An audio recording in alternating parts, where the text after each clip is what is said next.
আসসালামু আলাইকুম। আজ বিকালবেলা চলে এসেছি আমাদের ঘাসের জমিতে। যারা ওয়ান হাইব্রিড ঘাসের কাটিং দেখুন, খুব সুন্দর মানের কাটিং। প্রতিটা কাটিং থেকেই কিন্তু মুখগুলো অঙ্কুরিত হয়ে গেছে, একেবারে পরিপক্ক কাটিং। এই কাটিংগুলো লাগালে তেমন একটু মিস যায় না।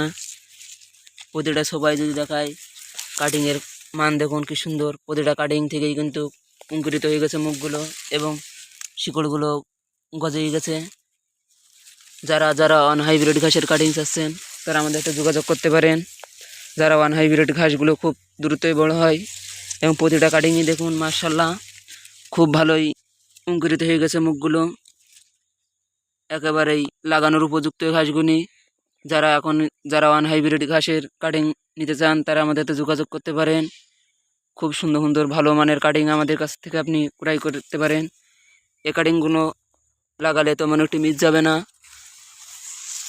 কারণ এই কাটিংগুলো যেহেতু মুখ অঙ্কুরিত হয়ে গেছে, যার কারণে এই কাটিংগুলো যদি আপনি রোপণ করেন খুব দ্রুতই কিন্তু ঘাস দ্রুতই বড় হয়ে যাবে। এপাশে দেখতে পাচ্ছেন আমাদের উঁচু ঘাস। এই ঘাসগুলো অলরেডি আমরা কাটা শুরু করে দিয়েছি। ওপাশ থেকে কাটতে কাটতে এপাশে আসছি।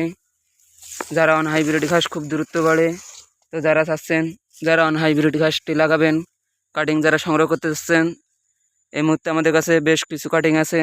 তো আপনারা চাইলে আমাদের কাছ থেকে যারা ওয়ান হাইব্রিড ঘাসের কাটিং নিতে পারেন। প্রতিটা কাটিংই বেশ মোটা মোটা এবং অঙ্কুরিত হয়ে গেছে মুখগুলি।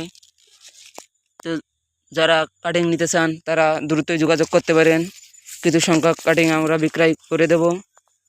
এমন ভালো ভালো মানের কাটিং যারা নিতে চাচ্ছেন তারা আমাদের সাথে যোগাযোগ করতে পারেন। যারা চাচ্ছেন এমন অঙ্কুরিত কাটিং নিতে তারা আমাদের সাথে যোগাযোগ করতে পারেন। এই কাটিংগুলো নিয়ে আপনি সরাসরি জমিতে রোপণ করতে পারেন। একেবারে চারা পুরো গজিয়ে গেছে কাটিং থেকে। কাটিংগুলো আপনি জমি তৈরি করেই সরাসরি একেবারে জমিতে রোপণ করতে পারবেন। আপনাকে আর পুনরায় দাগ দিতে হবে না এবং অঙ্কুরিত করতে হবে না মুখ। প্রতিটা মুখে অঙ্কুরিত হয়ে গেছে। কাটিংগুলো আপনারা আমাদের কাছে পেয়ে যাচ্ছেন। তা যারা কাটিং নিতে চান তারা খুব দ্রুতই যোগাযোগ করতে পারেন। তো সবাই ভালো থাকবেন, দোয়া করবেন। আসসালামু আলাইকুম রহমতুল্লাহি ওয়া বারাকাতুহু।